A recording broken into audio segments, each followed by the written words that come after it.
Aujourd'hui, c'est la Saint-Jean, ma fête en plus, parce que je suis Frédéric Saint-Jean, right? Fait que je me suis toujours dit que c'était ma fête. 24 juin, j'ai une bière québécoise dans la main. Donc, on est le 24 juin, puis je m'adresse à 2500 jeunes. Je dis que moi, je suis fier d'être québécois pour mille et une raisons et qu'on a tous raison d'être fiers d'être québécois, puis il faut pas en avoir peur de ça. M'en va à la fontaine pour y pêcher du poisson, l'éducation, c'est du folklore. Souvent, on va avoir le réflexe, puis c'est normal, on est en Amérique du Nord, de consommer de la culture américaine.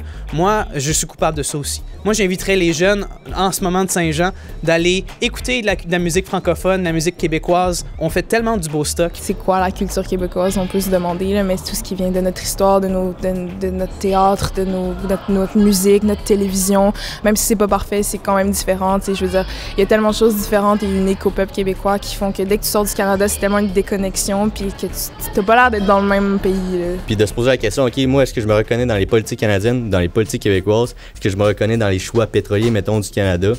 Puis dans les choix plus verts, normalement, comme en général, du côté du Québec. On veut pouvoir s'affirmer en tant que nation et on veut surtout pouvoir défendre nos propres intérêts sans nécessairement devoir supporter quelque chose qui est extérieur. C'est certainement dans un souci de défendre de façon inconditionnelle le Québec. Mais aller au bout de cette logique-là, c'est d'avoir un pays. Quel est ton point de vue? Comment vois-tu le Québec de demain? OK, ben moi, je me sens plus fier d'être Québécois, puis à partir de là, avec quelle nation j'ai envie de grandir, puis que mes kids grandissent, je suis même rendu à l'étape où je pense à des kids.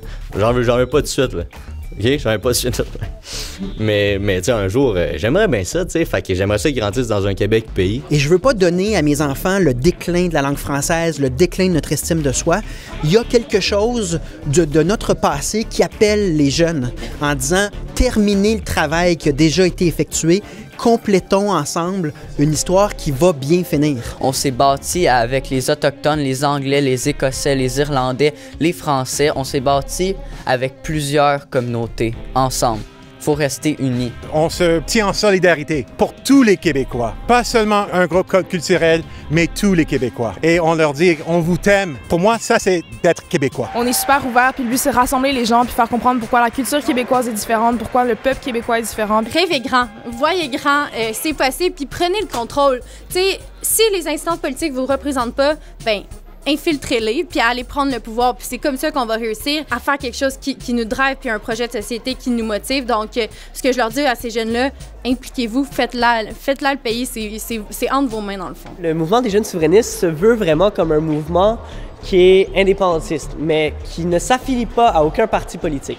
Même si certains membres du MJS s'affilient ouvertement au PQ, d'autres s'affichent ouvertement pro-QS, je pense que le fait d'avoir un mouvement juste pour les jeunes souverainistes qui est complètement ouvert, qui est complètement dépourvu d'attachement politique, ou du moins à l'Assemblée nationale, c'est une façon de rassembler tous ces jeunes-là et de se colliger un petit peu pour atteindre notre objectif commun qui est la souveraineté du Québec. Comme n'importe quelle nation, moi j'ai voyagé au Maroc, à Barcelone, Costa Rica, aux États-Unis. Ils ont ce sentiment de fierté-là, puis c'est normal. Puis nous autres, malheureusement, on l'a un petit peu moins, puis c'est quasiment comme si on est gêné de brandir un drapeau du Québec. Moi, je trouve ça plat.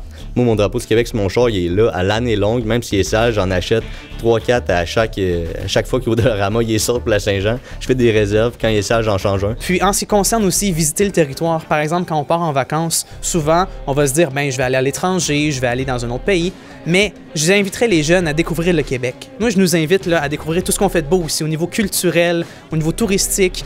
On a plein de belles choses qu'on sous-estime souvent. On a une richesse incroyable au Québec, puis moi, j'aimerais ça que les jeunes s'y intéressent davantage. Je suis le plus jeune, la génération la plus jeune à avoir connu et voté au référendum de 95.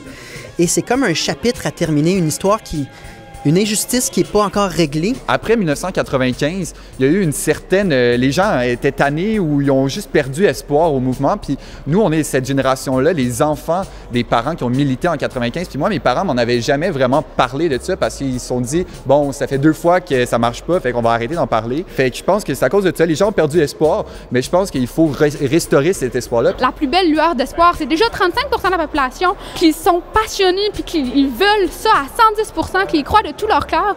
C'est tellement facile, j'ai l'impression, de nos jours, de convaincre les gens et de les rallier à la cause, surtout avec tout ce qui se passe au niveau environnemental, au niveau de l'impérialisme canadien et tout. On a vraiment tout à gagner. Le contexte est favorable.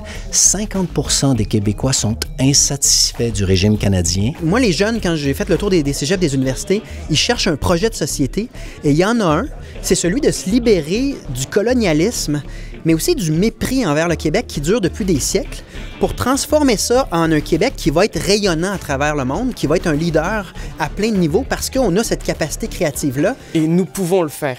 Nous avons le pouvoir, on a toute la vie devant nous. Je suis pas un indépendantiste pressé, je suis jeune et j'ai le temps devant moi. On fait une chose à la fois, une personne à la fois, d'essayer de convaincre les gens que c'est la bonne chose à faire pour le Québec. On est l'avenir. Nous sommes les jeunes et nous sommes l'avenir. Et c'est de donner aux prochaines générations quelque chose de mieux que ce qu'on a connu. C'est cette espèce d'instabilité chronique dans laquelle on vit parce que le Canada, finalement, ne nous laisse pas être nous-mêmes. Et quand les fédéraux se mobilisent pour écraser une loi québécoise, pour la faire passer sous le boisseau, le rouleau compresseur, c'est toute la nation qui est attaquée. Puis on envoie le signal que ça fonctionne bien pareil à l'intérieur du Canada.